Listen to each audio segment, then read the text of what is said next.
এখন আর কারো কাছে নিজেকে খুচরো পয়সার মতো ভেঙে চুরে জমা রাখতে ইচ্ছে হয় না মনের কোণে লুকানো গোপন কথাগুলো বলতে।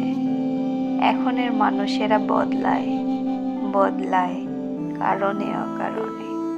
তাই তো এখন ভয় হয়, প্রচন্ড রকমের ভয়। নিজের মনের বেহিসাবি কথামালাগুলো গেঁথে রাখতে হয় অজানা কোনো নীড়ে। অথচ এমন একটা সময় ছিল যখন মনে হতো আমার একটা জায়গা আছে, নিজের কথাটুকু বলার, নিজেকে জমা রাখার। কিন্তু কি অদ্ভুত, সে সময়টায় ভুলেই গিয়েছিলাম এ ছন্ন ছাড়া জীবনের আসল মানে। ভুলে গিয়েছিলাম মানুষ কখনো কারো গোপন কক্ষ হয় না, যে কক্ষের আধারে লুকায়িত থাকে না কোনো কিছুই।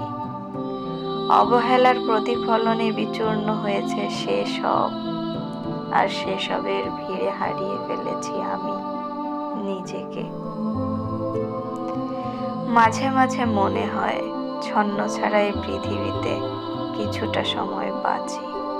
জীবনের মায়াঘরের কোথাও তো আমি আছি, আবার পরক্ষণেই ভুল ভাঙে, কোথাও হয়তো থেকেও নেই।